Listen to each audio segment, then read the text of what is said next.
रहीम YouTube के प्यारे दोस्तों, चौधरी इकबाल खोची का सलाम आप तक पहुँचे। सबसे पहले आप सब दोस्तों से मेरी गुजारिश है कि आप मेरे चैनल को सब्सक्राइब करें ताकि सोशल इश्यूज़, तारीख़, तालीम से मुतल्लिक़ दिलचस्प मालूमाती वीडियोज़ आप तक पहुँच सकें और बेल का आइकन जो है उसको ज़रूर प्रेस कीजिएगा। प्यारे दोस्तों, आज का मेरा मौजू है वो है लोकल बॉडीज़ एक्ट के तहत जो विलेज काउंसिलें बनने जा रही हैं, उनकी तश्कील का तरीक़ाकार क्या होगा, उनके इलेक्शन का प्रोसेस क्या होगा और वो कैसे रन करेंगे। प्यारे दोस्तों, अभी अभी मैं झेलम में डिस्ट्रिक्ट इलेक्शन कमिश्नर झेलम से होके आया हूँ। विलेज काउंसिल्स की हल्का बंदियों का काम बड़ी तेज़ रफ्तारी से जारी है और तहसील पिंड दादन खान के अंदर जो पिंड दादन खान और खिवड़ा जो अर्बन एरियाज़ हैं जहाँ पे नेबरहुड काउंसिल्स बनेंगी, उनकी तफसील मैं आपको बाद में बताऊँगा।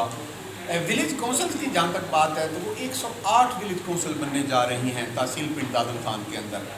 हर वो मौज़ा जिसकी आबादी 200 या 200 से ज़ायद है उसकी अपनी काउंसिल होगी और आबादी के हिसाब से ही नुमाइंदगी होगी। मिसाल के तौर पे अब अब्दुल्लापुर की आबादी 1000 के करीब है तो वहाँ पे जो काउंसिल बनेगी वो 3 मेंबरों पे होगी, 2 जनरल काउंसलर्स होंगे और 1 फीमेल होगी। जो ज़्यादा वोट लेने वाला है वो चेयरमैन बन जाएगा और जो दूसरे नंबर पे आने वाला है वो मेंबर होगा। और ये इलेक्शन नॉन पार्टी बेस्ड होगा, यानी गैर जमाती होगा। इसके लिए जमातें कैंडिडेट्स को टिकट इशू नहीं करेंगे। इस तरह अगर मैं पिननवाल की बात करूं तो पिननवाल चूँकि ज़्यादा आबादी वाला कस्बा है, उसकी 16,000 के करीब आबादी बनने जा रही है, तो वहाँ पे 5 काउंसलर होंगे, जनरल काउंसलर, 2 फीमेल्स होंगी और 1 मिनॉरिटी से होगा। तो वहाँ पे जो पहले नंबर पे आने वाला है वो चेयरमैन होगा और वो जो 2nd, 3rd, 4th और 5th नंबर पे आने वाले हैं वो बतौर मेंबर नोटिफाई हो जाएंगे। प्यारे दोस्तों, अब विलेज काउंसिल का तरीका इंतखाब क्या होगा। मिसाल के तौर पर अब पिननवाल में 5 मेंबर्स पे मुश्तमिल विलेज काउंसिल बनने जा रही है तो कैंडिडेट्स की तादाद 12 हो गई है तो इलेक्शन डायरेक्ट होगा। जो कैंडिडेट सबसे ज़्यादा वोट जिसको पड़ेंगे वो चेयरमैन होगा और 2nd, 3rd, 4th और 5th नंबर पे आने वाले बतौर मेंबर नोटिफाई हो जाएंगे। इसी तरह प्यारे दोस्तों, जो ख्वातीन की सीट्स हैं उन पे भी यही तरीका इंतखाब होगा। जो मुस्लिम वोटर है उसको 2 वोट बैलेट पेपर मिलेंगे, 1 काउंसलर्स के लिए, जनरल काउंसलर्स के लिए और 1 फीमेल्स के लिए।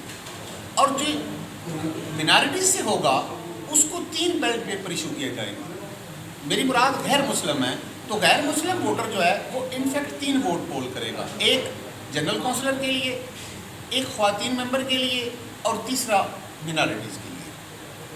अब ये तो तरीका इंतखाब था विलेज काउंसिल का और मैंने तादाद आपको बता दी कि तहसील पिंड दादन खान में कुल 108 विलेज काउंसिलें बनेगी। अब नेबरहुड काउंसिल की जहाँ तक बात है तो ये 2 अर्बन एरियाज़ में बनेगी, पिंड दादन खान और खिवड़ा के अंदर। पिंड दादन खान में बनने वाली नेबरहुड काउंसिल्स की तादाद अर्बन एरिया के अंदर 5 है और खिवड़ा सिटी के अंदर बनने वाली नेबरहुड काउंसिल्स की तादाद 6 है। तो वहाँ पे भी नुमाइंदगी जो है वो इसी तरह होगी जिस तरह मैंने विलेज काउंसिल का तरीका इंतखाब आपको बताया। वहाँ पे भी डायरेक्ट इंतखाब होगा, नॉन पार्टी बेस्ड होगा और जो ज़्यादा वोट लेने वाला है वो अपनी अपनी नेबरहुड काउंसिल का चेयरमैन बन जाएगा। प्यारे दोस्तों, ये तो फर्स्ट फेज़ की बात है। अब जो दूसरा फेज़ होगा उसमें तहसील काउंसिल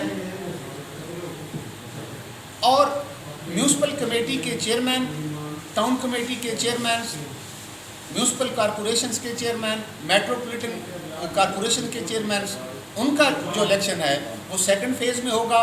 वो इलेक्शन कैसे होगा, उसकी तश्कील किस तरह होगी, उसमें मेंबरान की तादाद क्या होगी और जीतने वाले या हारने वाले को क्या उस परसेंटेज के हिसाब से उस पार्टी के मेंबरान बनेंगे, इंशाल्लाह ये मैं अगली वीडियो में आपको इन्फॉर्म करूँगा। बहुत शुक्रिया, बहुत मेहरबानी।